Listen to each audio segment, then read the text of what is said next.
Сегодня мы сравниваем камень Туликиви и любой другой похожий камень. Камень Туликиви, он как и снаружи печи находится, так и внутри. То есть вот если посмотрим мы, огонь горит там, полностью в камне Туликиви.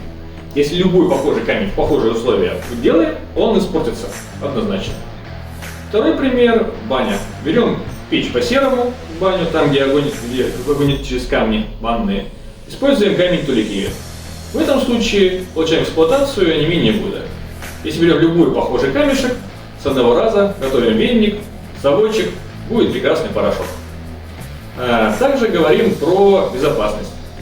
Из камня Туликиви делают посуду. Мы ее сами из этой посуды едим, продаем в России, из нее едят в Европе.